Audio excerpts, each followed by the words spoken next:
Welcome to Taiwan Report News Brief, news and analysis from Taichung, Taiwan. I'm Donovan Smith.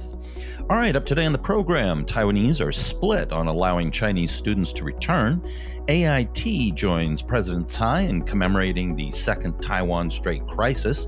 Ying-jeou's remarks cause fury in the government and are a sneaky attack against KMT reformers. But up first, headlines. Taiwan's Directorate General of Highways was again criticized on Saturday by gay rights groups for banning several letter combinations on vehicle license plates, which it deemed to be sensitive or obscene, in particularly the word gay.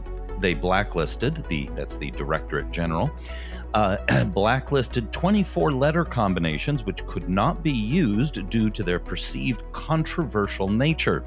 These include mad, none, sex, sly, bad, gay, ass, bum, bra, cry, cat, pup, ant, and ape. Clearly, nuns, cats, pups, ants, and apes have had their complaints heard. Chinese yuan deposits held by banks in Taiwan fell to the lowest in 6.5 years at the end of July, due to a drop in interest rates, according to the central bank. Mass testing for COVID-19 on all travelers arriving in Taiwan could overwhelm the nation's healthcare system, the Central Epidemic Command Center said yesterday. Minister of Health and Welfare Chen Shizhong, who heads the center, said that in the past few days, the public has been widely debating the Jianghua County Public Health Bureau's testing policy. So he used a simulated scenario to explain why mass testing is not the best policy at this moment. College and university dormitories on campuses are no longer to be used as quarantine facilities for students arriving from other countries, starting on September 1st, the Ministry of Education said yesterday. Foreign students and students returning from other countries must undergo a 14-day quarantine after entering Taiwan. Taiwanese appear to be divided over whether the government should allow more Chinese students to return to their studies at local universities amid the pandemic, a poll released by the Grassroots Influence Foundation showed. The Ministry of Education on August 5th announced that all foreign students could return to their studies in Taiwan, but later that same day said that the policy did not include all Chinese students. Asked if they support the government allowing Chinese students to return to their studies in Taiwan, 43% of respondents expressed support, while another 43% expressed disapproval, the poll showed.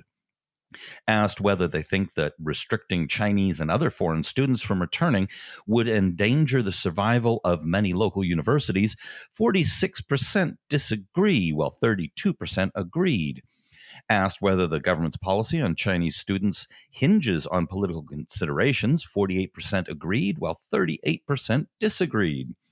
Asked whether Taiwan should maintain a confrontational or friendly posture toward Taiwan, 64% opted for friendly ties, while only 15% chose confrontational relations. Respondents aged 18 to 29, more than any other age group, showed more support for confrontational relations with China. The de facto U.S. ambassador in Chinese-claimed Taiwan took part on Sunday for the first time in commemorations of a key military clash and the last time Taiwanese forces joined battle with China on a large scale. President Tsai laid a wreath and bowed her head in respect at a memorial park in Jinmen to mark the 62nd anniversary of the start of the Second Taiwan Strait Crisis. In August 1958, Chinese forces began more than a month of bombarding Jinmen along with Mazu further up the coast, including naval and air battles seeking to force them into submission. Brent Christensen, head of the American Institute in Taiwan and Washington's de facto representative, offered his respects too, standing behind Tsai in a symbolic show of U.S. support for Taiwan. Christensen also laid wreaths at a monument honoring two U.S. military officers who died in a 1954 Chinese attack on Jinmen. Commemorations such as these remind us that today's U.S. Taiwan security cooperation builds on a long and proud history that exemplifies the phrase real friends, real progress, said AIT in a statement. Now, I'm curious whether the idea to include AIT came from the Taiwan or the U.S. side. Either way, it is a symbolic reminder that the U.S. and Taiwan have collaborated militarily for a long time, and the U.S. once had bases in Taiwan. The KMT Legislative Caucus yesterday said it would continue to push for its plans to inspect the Pratas Islands, aka the Dongsha Islands, after the Ministry of National Defense canceled a planned visit, citing insufficient review time. The KMT said that the cancellation was politically motivated. Now, a KMT legislator on Saturday last week announced that the committee planned to inspect the islands yesterday to boost the morale of Coast Guard Administration personnel stationed there. I would have thought sending them some video game consoles would have been better for boosting morale, but I guess some old politicians is what really gets the Coast Guard excited. The islands are theoretically administered by Kaohsiung. Marines were sent there a few weeks ago in response to Chinese military drills and rumors that those drills were a prelude to a military takeover of the islands. Former President Ying-jeou at a forum in Taipei titled A Nation Unsafe said Taiwan is leading itself into a perilous situation with the Tsai administration's pursuit of a foreign policy that slants heavily toward the U.S. and antagonizes China. Tsai was reelected this year on a platform to counter China and protect Taiwan, but has Taiwan really become a safer place, he asked. Ma said that thanks to the peace he maintained in the strait during his presidency from 2008 to 2016, China had even delayed the launch of the M503 northbound flight route just 7.8 kilometers west of the Taiwan Strait median line, aka the Davis Line, which Beijing arbitrarily launched in January 2018. The shift in China's attitude toward his and Tsai's administration was prompted by Tsai's refusal to acknowledge the 1992 consensus, which eliminated the basis of mutual trust between Taipei and Beijing, he said. The Tsai administration has conspired with the U.S. against China, which has effectively placed Taiwan in the center of an international power struggle, propelling it toward a perilous situation. When two military and economic superpowers battle, the best policy for Taiwan is to keep its distance. However, the Tsai administration has submitted to Washington's every whim, readily agreeing to join its side of a new Cold War, and has even concurred with the U.S. in the South China Sea arbitration, which has hurt Taiwan's sovereignty over Itu Aba Island, or Taiping Island. He said that Tsai, in response to concerns that the nation would be used by the U.S. as a chess piece in disputes with China, has said her administration is a chess player that goes against the tide.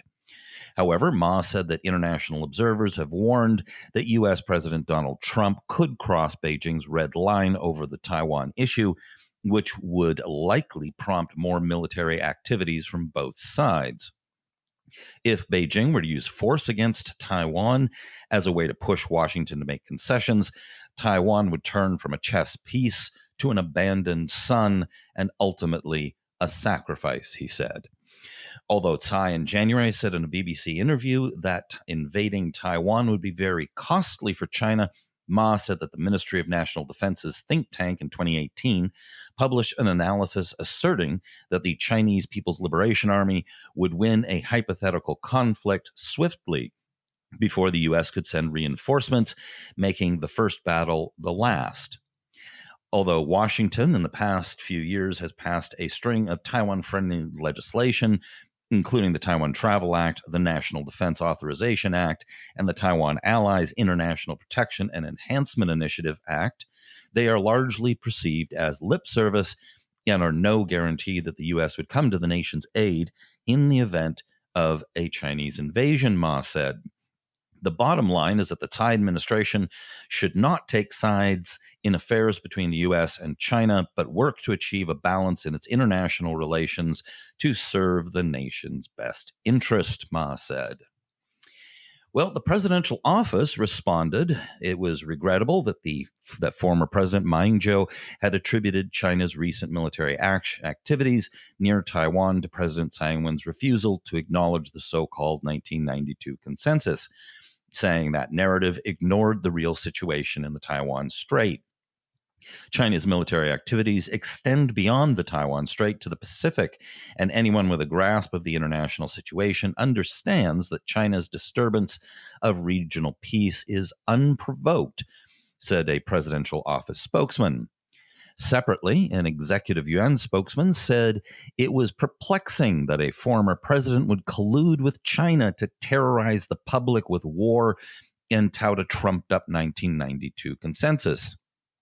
The Mainland Affairs Council yesterday said that the KMT is clinging to the 1992 consensus because of its failure to recognize the CCP's scheme to invade the nation and expand its hegemony, and its inability to see that acknowledging the 1992 consensus would surrender the nation's sovereignty is dangerous. The Ministry of Foreign Affairs also expressed regret that Ma, as well as Suu Kyi, who made similar comments at the forum, invalidated the nation's defense and diplomatic efforts. Ma and Suu are trying to isolate Taiwan from wider global relations and push the nation closer to China. But their defeatist arguments have deviated from the mainstream opinions of the public, the ministry said. So, what are Ma and Suu up to? Up until the 1990s, the KMT was fiercely anti-Chinese communist and pro-U.S. However, in the last 2 decades, a combination of their pro-unification ideology and Chinese identity, the rise of China to great power status, and the pull of China's massive market caused the party to grow closer and closer to the Chinese Communist Party. This is especially true of the older so-called mainlanders, or descendants of those who fled China in 1949, who have dominated the party. This has moved them in the exact opposite direction of public opinion, which has become increasingly pro-Taiwan. That led to the Sunflower Protest movement during Ma's second term, which saw hundreds of thousands take to the streets, including many of the children and grandchildren of these so-called older mainlanders. So, why are Ma and Suu being so vocal about these things now?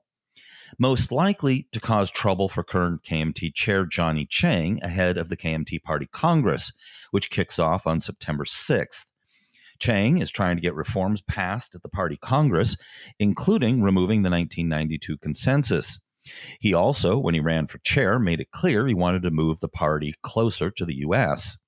In short, Chiang wants to make the party electable again. Ma and Suu's comments are almost certainly meant to undermine Chiang's reform efforts and to sway party delegates to their side. Chiang has his work cut out for him, even if he gets the reforms passed. Comments by people like Ma and Suu, plus the elderly cohort that his predecessor packed the legislature with via the party list, will continue to color people's view of the KMT. Every time they make pro-China statements, Chiang is going to have to go into full firefighting mode to convince people that they no longer speak for the party. The problem is, they do speak for a fair number of members of the party. And that will make it hard to convince the public the party has changed and can be trusted. Now, if that wasn't enough of a challenge for Chiang, there has been a lot of talk recently that Ma may run for party chair next May. Chiang's predecessor, Wu Dunyi, was quoted the other day in the press as supporting the idea and praised Ma to high heaven. The power struggle going on in the KMT right now is the stuff of high drama. All right, please consider joining our patrons on Patreon who support our Taiwan Report shows and the website. This project takes a lot of work to produce, so your support is crucial for it to go forward. Be sure to hit like and subscribe and all that good stuff, and tune in tomorrow. This has been brought to you by the Taiwan Report. For more content like this, become our patron at report.tw.